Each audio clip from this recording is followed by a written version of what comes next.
चलो बच्चा स्टार्ट करते हैं एक और नया सम। ये सब में इंफॉर्मेशन क्या है पहले ये समझ लो। यहाँ पे क्वेश्चन में वो बोला गया है कि ये ट्रांजैक्शन की दो इफेक्ट आपको समझानी है। यहाँ पे डेबिट साइड पे आप देखोगे तो डेबिट इफेक्ट में पहले पर्सनल अकाउंट का रूल लिखा हुआ है, benefit receiver, goods and asset comes in, ये रियल अकाउंट का है। और यहाँ पे नॉमिनल का एक्सपेंस एंड लॉस डेबिट। अब इसका सेम वे क्रेडिट साइड पे इफेक्ट पे यहाँ पे रियल का पहले पर्सनल का रूल लिखा हुआ है, benefit giver, goods and asset goes out in case of income and gain.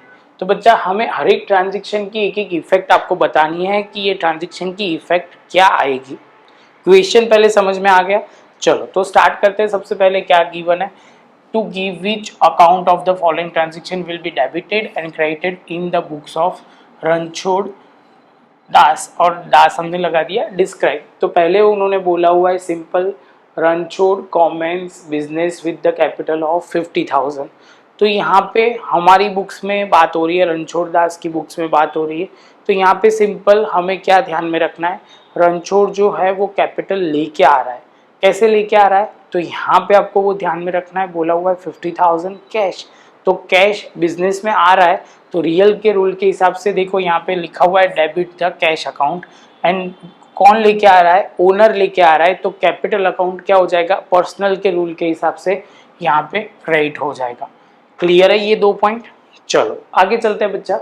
Second, तो यहाँ पे दिया हुआ है 20,000 deposited with the bank of Baroda. Bank of Baroda में हम डिपॉजिट करवाएंगे तो ऐसे तो बैंक अकाउंट डेबिट होगा और यहाँ पे क्रेडिट क्या होगा, बिजनेस में से कैश जाएगा। क्योंकि आप बैंक में डिपॉजिट करवाते हो तो कैश जो होगा वो आपके पास से जाएगा और कहाँ जाएगा, बैंक में जाएगा। तो यहाँ पे उन्होंने जो बैंक लिखा हुआ है वो पर्सनल अकाउंट का नाम लिखा हुआ है। तो यहाँ पे debit the bank of Baroda account, यहाँ पे पर्सनल का रूल होगा। और यहाँ पे उन्होंने अप्लाई किया हुआ है कैश अकाउंट का। ज़्यादातर हम लॉजिक बैंक अकाउंट का वो लगाते हैं कि हमारा बैंक बढ़ेगा, असेट बढ़ेगी तो बैंक अकाउंट डेबिट होगा, वैसा रूल लगाते हैं। लेकिन उन्होंने यहाँ पे बैंक का ऑलवेज वो बैंक अकाउंट वो पर्सनल के बेस पे लिया हुआ है। याद हो तो हमने स्टार्टिंग से बैंक ऑफ बड़ौदा अकाउंट वो जो वर्ड यूज़ किया है वो कैसा यूज़ किया है, एज अ पर्सनल, इसलिए उन्होंने ऐसा किया हुआ है। आगे जाके वो रियल में आप याद रख सकते हो। चलो आगे चलते हैं थर्ड वाले में, goods of 2,000 purchase on cash. तो यहाँ पे गुड्स बच्चा परचेज करोगे तो बिजनेस में परचेज अकाउंट जो गुड्स एंड असेट है वो बिजनेस में आ रहा है तो गुड्स परचेज अकाउंट क्या हो जाएगा बच्चा, तो यहाँ पे लिखना है debit to purchase account and credit क्या लिखेंगे बच्चा, बिजनेस में से कैश जाएगा। ट्रांजेक्शन जो है वो कैश बेसिस पे है। कौन सा है बच्चा, ट्रांजेक्शन जो है वो कैश बेसिस पे है। तो सिंपल डायलॉग आपको वो याद रखना है, परचेज अकाउंट बिजनेस में गुड्स आ रहा है और बिजनेस में से कैश जा रही है, दोनों रियल अकाउंट ही एप्लीकेबल होंगे। क्लियर। चलो आगे चलते हैं बच्चा, goods of 6,000 sold to Radha. अब यहाँ पे हमने गुड्स सोल्ड किया है तो सेल करेंगे तो बिजनेस में से गुड्स जाएगा, सेल्स अकाउंट क्रेडिट होगा। क्या होगा, सेल्स अकाउंट क्रेडिट होगा। लॉजिक बहुत सिंपल है, goods and asset account goes out तो यहाँ पे सेल्स अकाउंट क्रेडिट होगा। और ये क्रेडिट ट्रांजेक्शन है, नाम गिवन है तो राधा अकाउंट क्या हो जाएगा, डेबिट होगा। वो क्या होगा, तो वैसे लॉजिक पर्सनल के हिसाब से डेबिट द रिसीवर, तो वो रिसीव कर रही है, बेनिफिट रिसीव कर रही है तो राधा अकाउंट क्या हो जाएगा, डेबिट हो जाएगा।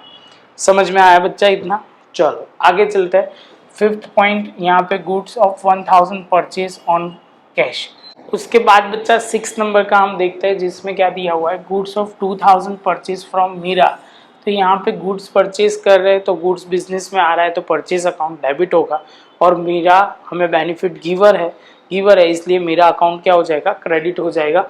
ऐसे भी हम रूल बोल सकते हैं कि पर्सनल के रूल के हिसाब से ये क्रेडिट होगा और जो परचेज हो रहा है तो परचेज बिजनेस में गुड्स आ रहा है तो डेबिट होगा। आगे चलते बच्चा, परचेज फर्नीचर ऑफ 1,000। फर्नीचर हम परचेज करेंगे तो असेट आ रहा है बिजनेस में तो असेट अकाउंट क्या हो जाएगा, फर्नीचर अकाउंट डेबिट हो जाएगा। तो यहाँ पे वो समझना है डेबिट द फर्नीचर अकाउंट।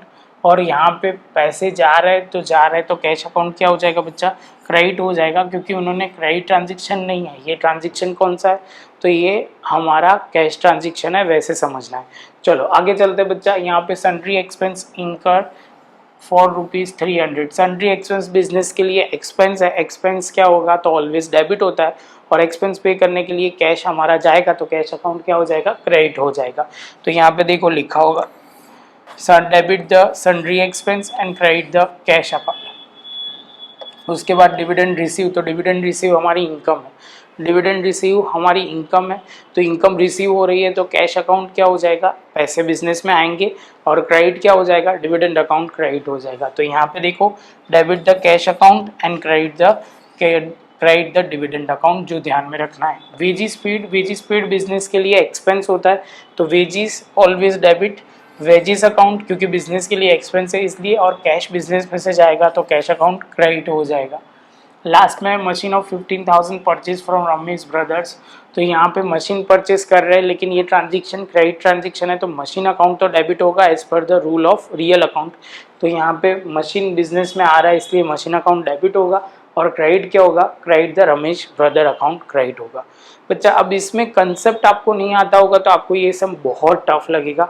आपको पहले रियल अकाउंट नॉमिनल अकाउंट क्या है वो क्लियर करना है, पर्सनल रियल नॉमिनल, उसके बाद 3 के डेबिट क्रेडिट रूल, तब जाके आपको ये कंसेप्ट क्लियर होगा। तो बच्चा मिलते हैं नेक्स्ट लेक्चर में नए सम के साथ।